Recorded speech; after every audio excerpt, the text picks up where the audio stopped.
안녕하십니까. 이번엔 제6회 인면의 형태에 대해서 강의하겠습니다. 1번의 그림을 보시면 옛날 우리나라의 기와집 형태입니다.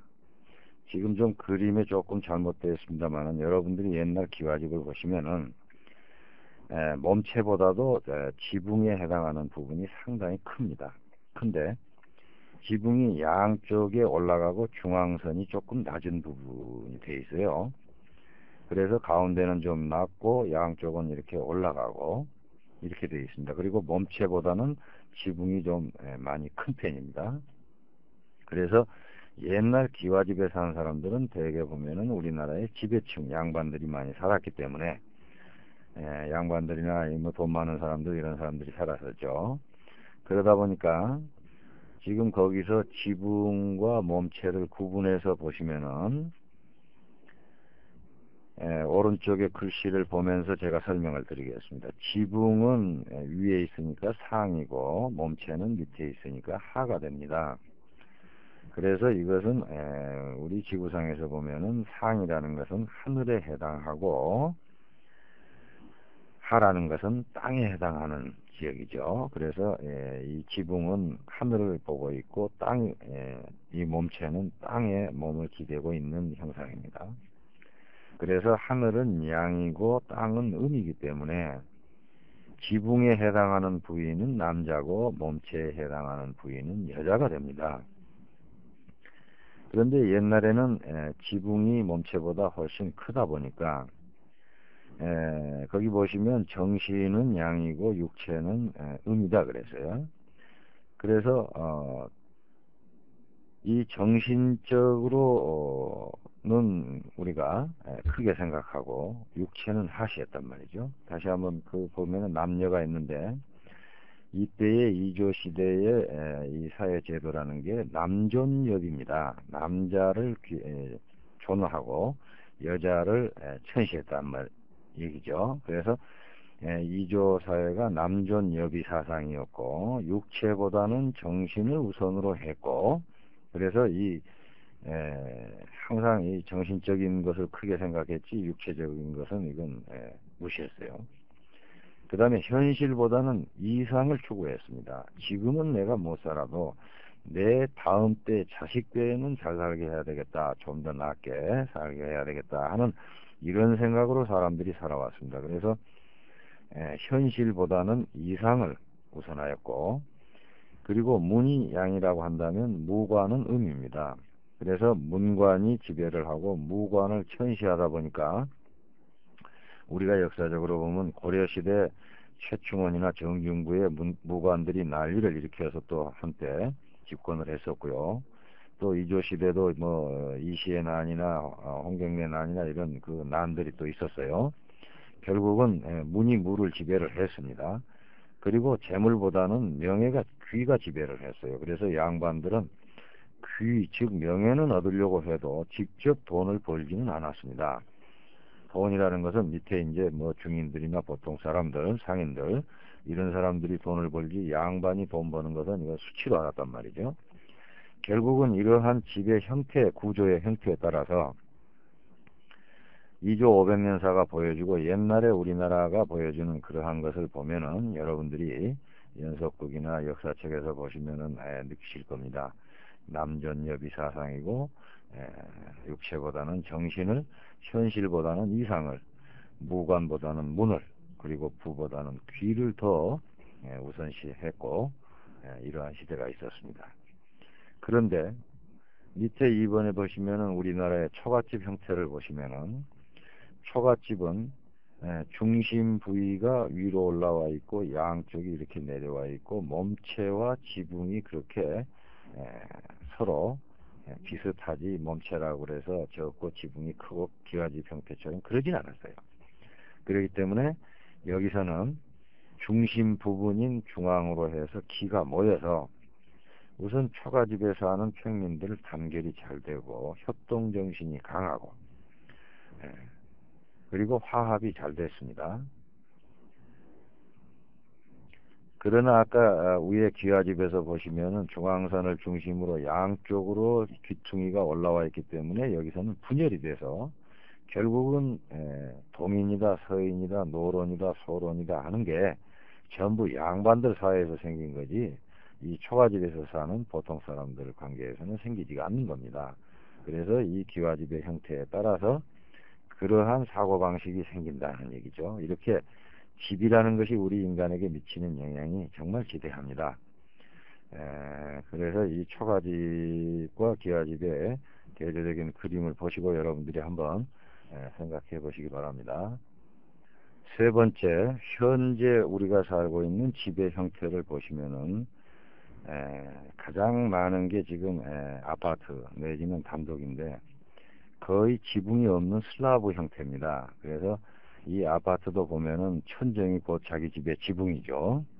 단독들도 보면은 옛날 기와집처럼 지붕이 없어요. 그래서 이제는 지붕이 없어지고 몸체만 있는 것이 되니까, 아까 여러분들이 그 일본 옛날 우리나라 기와집 형태에서 강의를 들었던 것을 상상을 하시면서 강의를 들으시면 이해가 되실 거예요. 우선 하늘이 없고 땅만 있는 격이고, 남자가 없고 여자만 있는 격이고, 그리고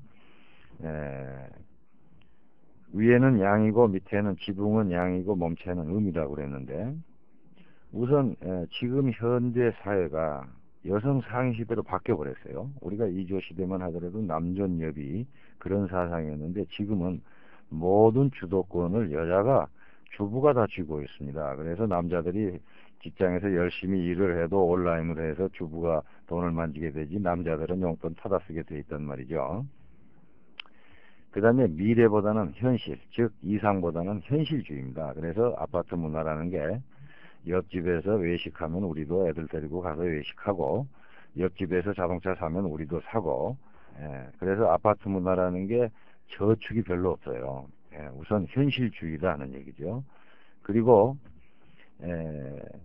이 집 자체가 지붕이 없다 보니까 남자들의 설 자리가 없어져 버리고, 남자들의 힘이 약해지고, 아울러서 또 이상보다는 현실이 앞서고, 문보다는 무가 앞서서 결국은 아파트 문화가 지금 성행한 시대에 우리나라 역사적으로 보면은 군사정부가 30년 동안, 무관들이 30년 동안 정치를 하면서부터 이 아파트 문화가 생긴 겁니다.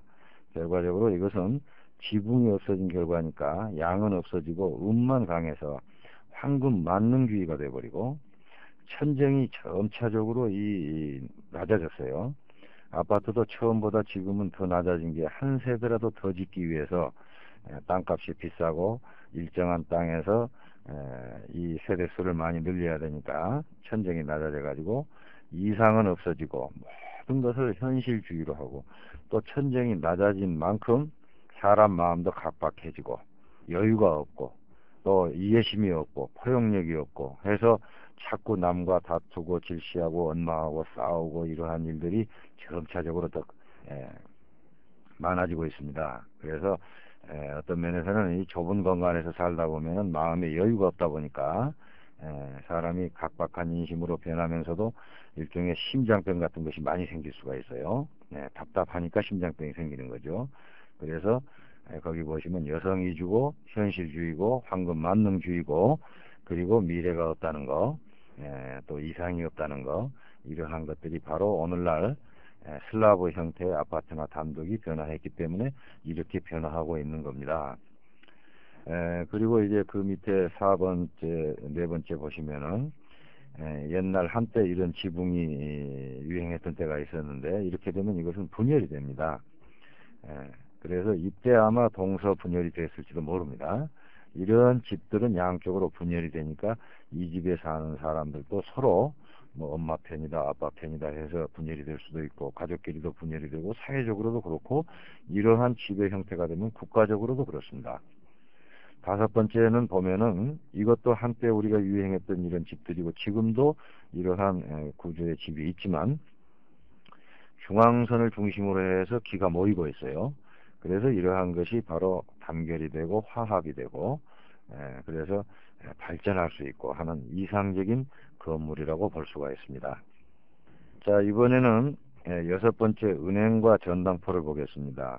은행이나 전당포라는 것은 공통점이 돈을 가지고 이자 노릇을 한다 이렇게 생각. 돈을 가지고 장사하는 곳이란 말이죠. 그런데 대개 건물을 지을 때 보면은 1층은 은행을 유치하기 위해서 보통 2층, 3층 높이보다도 1, 2층의 높이를 합친 것만큼 높게, 천정이 높게 건물을 짓습니다. 어느 건물이든지 보면은 1층은 2배 이상 높고, 그 다음에 2층부터 이제 꼭대기층까지는 층수가 겨우 아파트 층수 높이 정도, 이 정도로 짓게 되는 거거든요. 그래서 은행이라는 것을 유치하면은 우선 대개 은행들은 이 월세로 사는 게 아니라 전세로 살게 되니까 건축주가 이 건축비를 거기서 많이 충당을 하게 되니까 은행 유치로 해서 많이 지었습니다. 그러면 은행이라는 것은 천정이 왜 높아야 되느냐? 천정이 높다는 것은 이상이 높기 때문에 이것을 점차적으로 확장을 시키려고 영업을 하게 됩니다. 그래서 좀 더 나은 곳으로 가고 좀 더 좋은 곳으로 또 지점을 많이 늘려야 되겠다 하는 확장 심리로 인해서 이 천정이 높으면은 미래, 즉 내일을 바라보고 장사를 하는데, 이 전당포라는 것은 평생 가야 전당포가 커지는 일이 없어요. 내적으로는 돈을 벌어가지고 저축을 많이 했을지 몰라도 전당포는 대개 보면은 아파트 한 세대 정도 높이밖에 안 됩니다. 그래서 더 이상 확장을 하지 않습니다. 전당포는 절대 지점을 늘린다거나 확장을 한다거나 그러한 법은 없습니다. 그냥 그 자리에서 그대로 현상 유지하면서 만일 어떤 수입이 많이 생기게 되면 그것을 다른 곳에 또는 남 몰래 감춰두지, 이건 은행처럼 이렇게 높은 이상을 가지고 미래를 위해서 하는 것이 아니고 오로지 현실주의다. 코에는 코, 뭐 귀에는 귀, 이런 식으로 생각하시면 되겠고요. 그 다음에 종교 건물은 천정이 높을수록 좋다 그랬는데, 우리나라에서도 보면은 이 큰 절의 대웅전이나 또는 그 명동 성당이나 또는 교회도 중구에 있는 영락교회나 이런 데를 보면은 굉장히 천정이 높습니다. 건물도 클 뿐더러.